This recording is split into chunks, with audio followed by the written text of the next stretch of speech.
Theatre Senza is a physical theatre company, and we all met and studied at the Jacques Lecoq Theatre School in Paris, which is a physical theatre school aimed at teaching people to devise new work together. So our goal as a company is very much to create new work that is rooted in real life stories. So I'm also an anthropologist, and I'm particularly interested in seeing how theatre can be a method to carry out research. This project is based on Victoria Road in Govan Hill in Glasgow, and what we're doing here is trying to embed ourselves in the community and make a lot of observations about how people live and work here, and also how they pass through ethnographic techniques that we're trying to fuse with theatre techniques. I like stuff that is anchored in concrete reality, through observation, but then that uses the things that have been discovered to push into somewhere that is perhaps a bit more magical or stranger or funny, so that starts to arrive at a place of stylization more than just like representation or realism or naturalism. It's the beginning, and usually it goes through the stereotypes, and afterwards we look at it like with more criticism, and then we make more choices.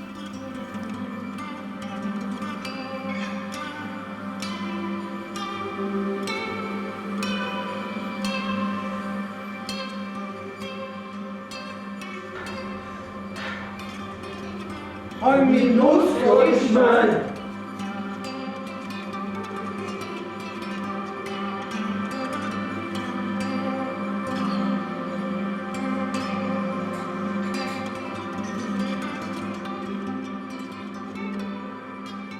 We knew that we wanted to work on Victoria Road because it's a place that's changing, because it's a place that's got a lot of different people coming from a lot of different places living on it.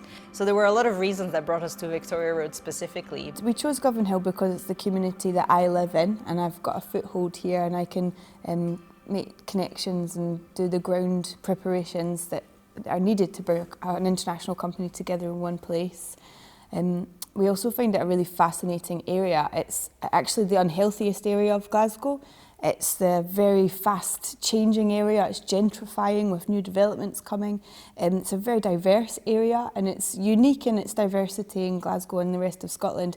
It's also Nicola Sturgeon's, the First Minister's ward, and so it's politically scrutinised in a way that other places across the country aren't so much. So it's a really fascinating place to be examining. Everybody we seemed to meet was talking about how the area was changing, how gentrification was coming in, and all the artists we talked to who live or work locally seemed to be very aware that they were part of this gentrification, and this gentrification kind of seemed to be a bit uncomfortable for people. The sense of like change and gentrification of the street has come up in conversation. So then maybe we'd be looking at the roadworks that are happening, that are building like a cycle lane that will possibly drive up the price of the houses because more people will have access to that space. It will be more connected to the centre of town. So maybe actually the sound of people working on the roads is something that we'd want to have in the show. I've seen mainly happy people there on the street.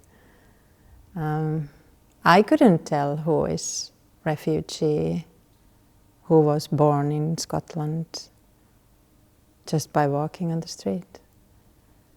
Well, okay, maybe the happy is the wrong word. Maybe, not necessarily happy, but I've seen people who, for me it seems that they belong there. It's their home, that street is their area. I feel like from our interviews and from observation of Victoria Road, it seems like it's experienced as a very welcoming place for new arrivals into Scotland. and for different kinds of citizens. Partly because it has quite a long history of receiving different kinds of waves of various waves of immigration. For quite a while, the everyday lived reality is just that different communities will exist in the same space. And that doesn't necessarily mean that those communities are always in direct contact and are friends, but it means that they're aware of each other and they sort of exist in parallel.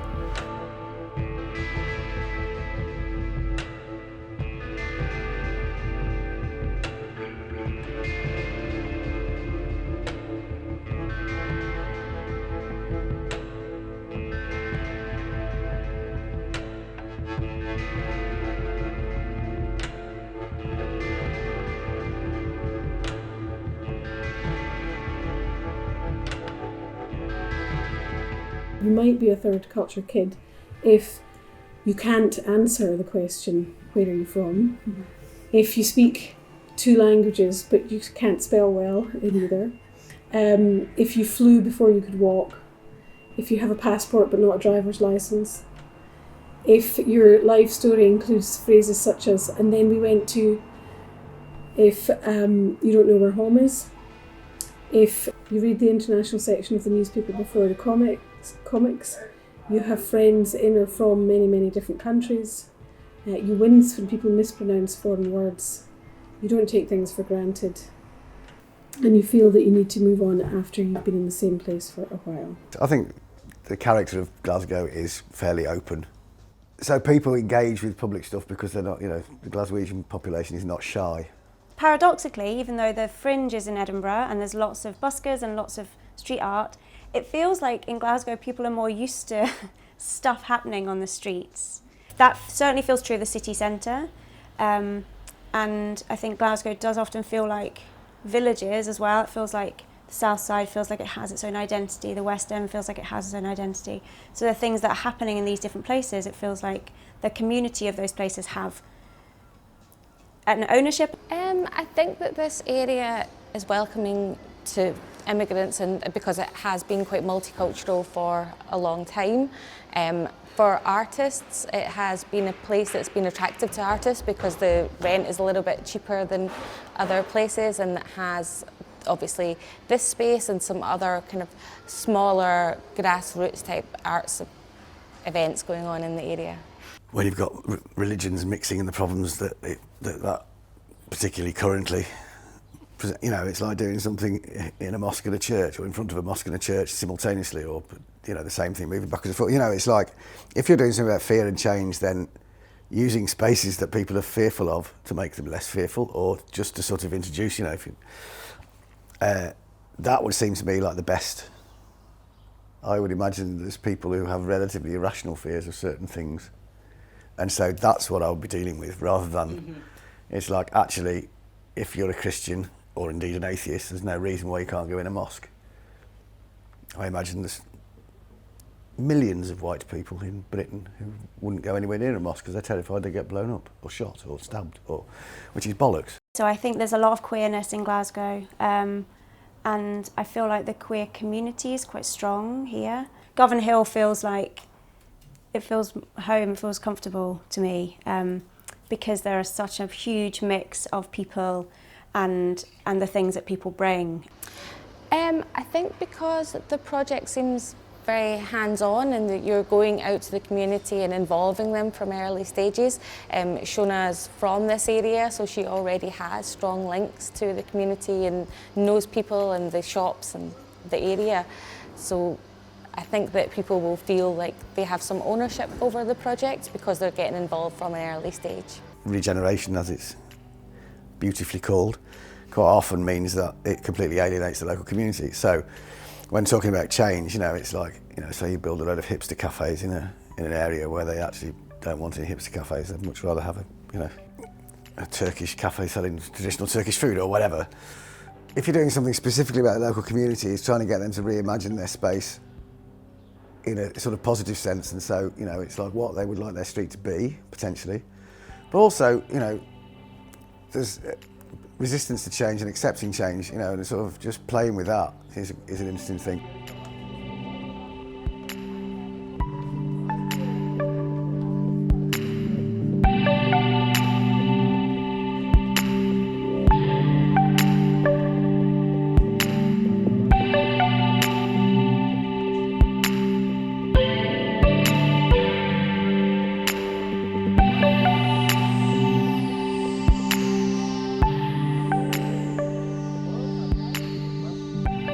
A typical day of working with Theatre Senza on a project such as this one would consist of what we would call like field research.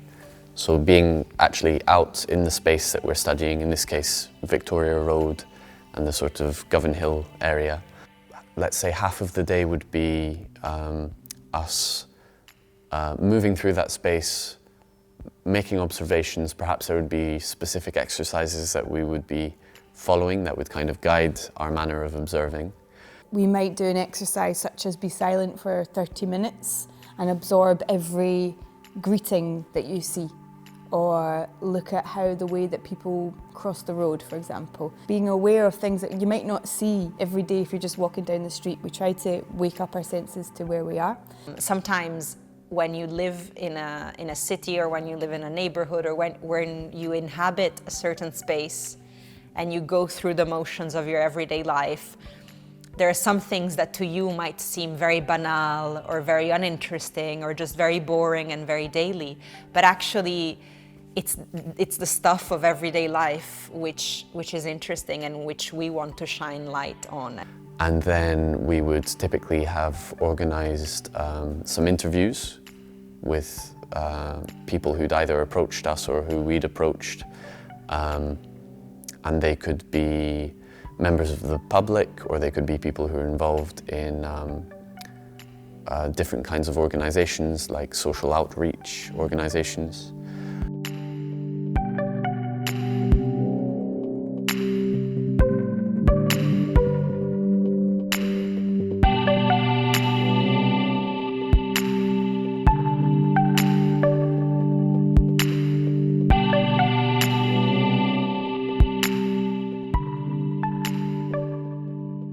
I quite liked it when this was a place that apparently a lot of folks said you shouldn't move to,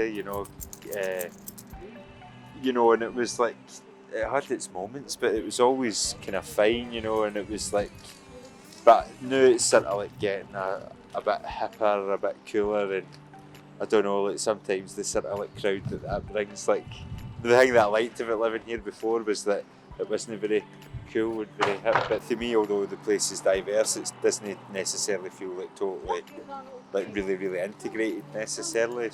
Before is okay, that's a Victoria Road. Now is all changing and very hard to traffic. I always come in to see a charity shop because I no have money. I'm here, thanks for 25, 30 years.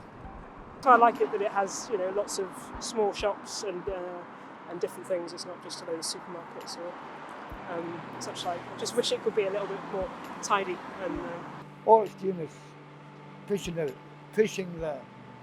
the bus stop into the middle of the road, and it's quite hazardous when you're trying to cross there when there's a bike coming up 30 miles an hour and you don't even know he's there. I met a lot of people here, a lot of multicultural people, Romanian, Slovakian, and I had the opportunity of knowing some of them, knowing their cultures, and I think it's only because of living here on Victoria Road. It's like I'm in my city, right?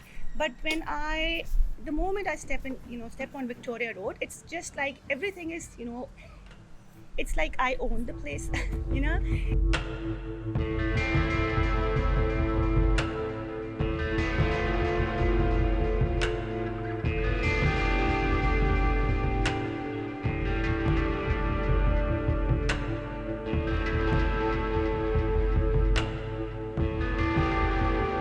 So yeah, the first half of the day would be us kind of open ears and open eyes and just sort of gathering gathering information and getting a sense of what the raw material is that we're working with. And then whatever we've researched in the place, on Victoria Road in this case, we take it into the rehearsal studio and we digest it theatrically. We'd start with a physical warm-up, individual physical warm-up of stretching and just waking up our bodies. And then a group warm-up, some sort of game to make sure that we're all aware of each other in the space and there's a degree of kind of playfulness and trust. We use mime and we try to recreate sometimes the characters that we've seen or the situations that have happened. It could also be mimicry of just a particular detail of someone's physicality. And we also try to recreate the atmospheres with our bodies, with sounds, and to highlight certain things that we found interesting or to make links between things.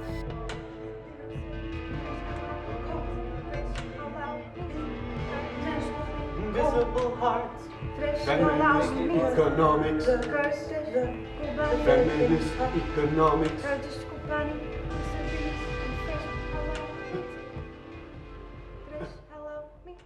Govan Hill is historically and currently quite fractured in many different ways. It's changing quite rapidly. You know, people have said that gentrification has very much hit this area and that's made things harder, but also like racially it's a very diverse area. There's over like per square mile more languages spoken than anywhere in Europe in Govan Hill. So I think anything that brings people together is wonderful for this area, but also makes us explore the parts of it that we see as separations for one reason or another. So whether that's, you know, exploring a mosque down the road, regardless of whether or not you're Muslim, or things like that. It's any project that can aid that, or also like get people together to do that and explore each other's cultures, and also like the cultures that we're bringing together in a small area of Glasgow is a wonderful thing. Like, it's really wonderful to be able to put the right book in the right person's hand, if that makes sense. So like if someone, I don't know, like if a parent of a trans kid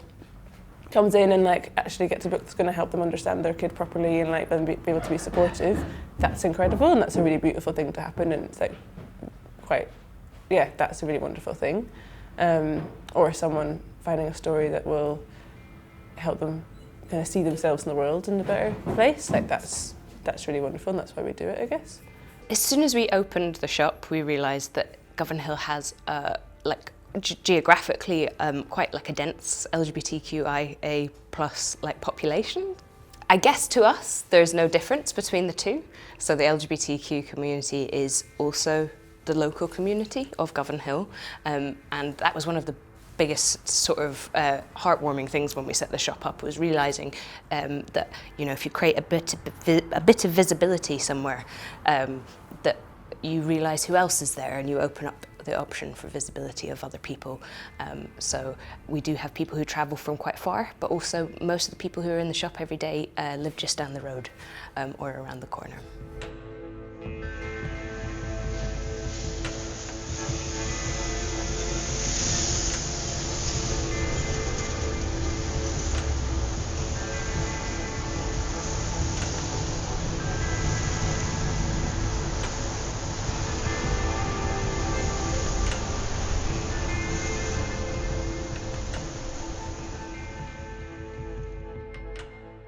I think both anthropology and theatre are about representing others. So they're about putting yourselves somehow in other people's shoes, thinking how they might be feeling, how their life is, trying to really understand what their lives and what their stories are about. And so that always puts the theatre maker and the anthropologist in this outsider position, I guess, because we're not so much interested in telling our own stories, but in giving space and platform to other people's stories.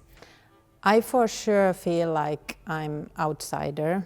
It doesn't feel like my space, and I'm questioning a lot, why am I doing this? Why? What is the point for me to come over from Finland to do this, to tell the stories of people who live in Victoria Road. And that brings up the question, of course, of representation, and who are we to be taking people's stories and putting them on stage, or who are we to be representing anyone at all? I think in our group, the great thing is that we are from everywhere around the world, and one of us is from Victoria Road. I guess we see things differently. We compare them to different way of life. We compare them to how we live, where we live. I guess you don't realise the traits of your culture until someone points them out to you. So constantly we're talking about the differences between our cultures. Things like they were so surprised that in Scotland you might have dinner at 6 p.m. That's absolutely a normal dinner time, but that's so early for a Mediterranean person. So all these little idiosyncrasies we're always discovering about ourselves, not just about other places. And I guess that's a lot of what anthropology is. We understand ourselves by looking at other things. One thing that's particularly interesting for me in this project is that I've lived in Scotland for long enough to feel partly Scottish, or like I sort of understand the culture and I feel at home here. But when you have people who come from other contexts, other countries, other cultures, then I know that I can't help but see the things that I would have not really considered before, to see them from a new perspective, to see them from the other person's perspective, and it's quite exciting to see the sort of strangeness or the particularities of a culture.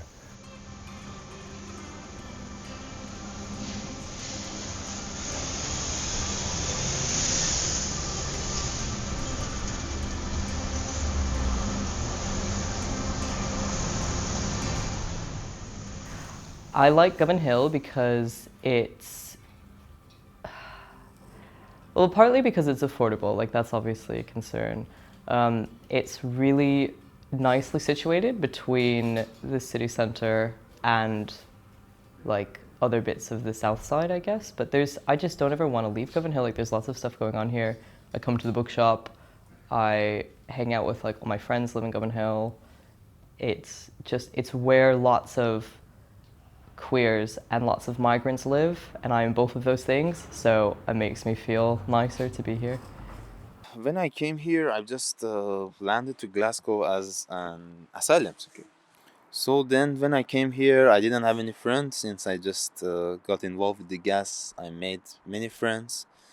I just had a good time with the people, and it just led me to do many activities that is useful mentally and physically for me.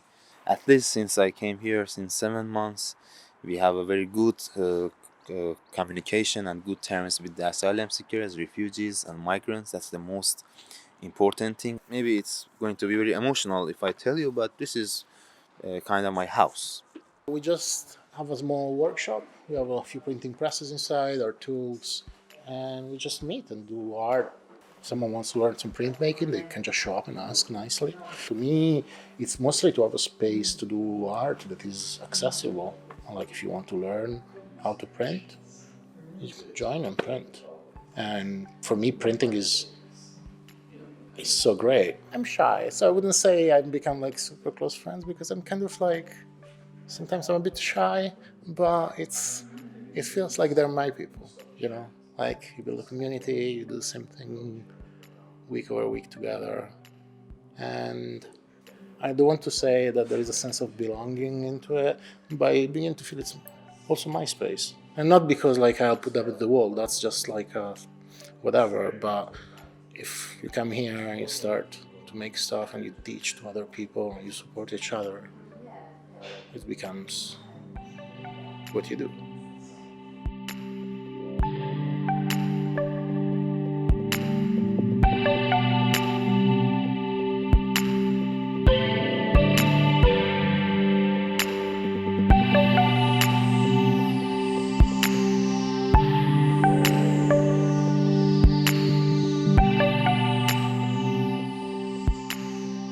I'm interested in physical theatre because it's a language that can be understood everywhere around the world.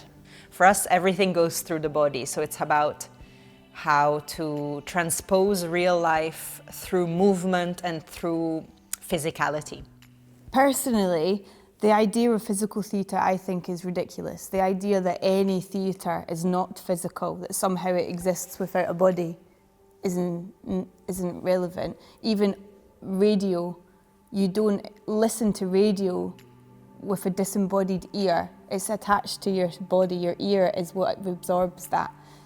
And when you understand stories and words, you understand them because your body has experienced something similar. If I say, the girl grasped the icicle, we know that we understand those words because our body has sensed something like that before. So for me, physical theatre is just saying there's an emphasis on the body, but actually I hope that one day we don't need to say that. It's just theatre, and we separate mind and body so much in our culture all the time, which I think does a real disservice to the way that people interact and especially the way that we learn. And you see in schools, like, for children to be clever, they have to be still. They have to be quiet, they can't move. Whereas so many people don't think like that. They think through movement, they think through experimenting, they think through actions, but we think the body is somehow inferior to the mind and text. So for me, physical theatre is just putting an emphasis on the body as the primary means of communication, and recognising that that includes text and word and imagination and thought as well, but they are physical actions.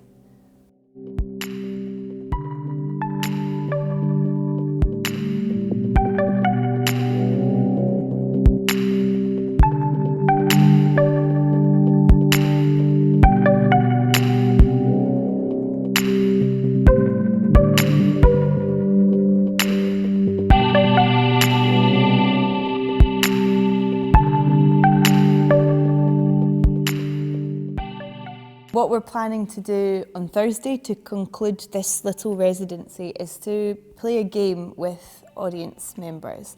We're going to meet here at the tramway, and we're going to get them to do some little exercises and split them into teams. We're then going to march up the street, echoing the May Day marches and a lot of the protest marches that have happened, which move up the street to Queen's Park. And at the top of the street, we're going to split them into their groups, and they're going to do a treasure hunt, which takes them into different shops that we've met along our journey during this residency, and to different historical places. And there'll be clues and tasks to complete, some little performances, surprise performances in unusual places.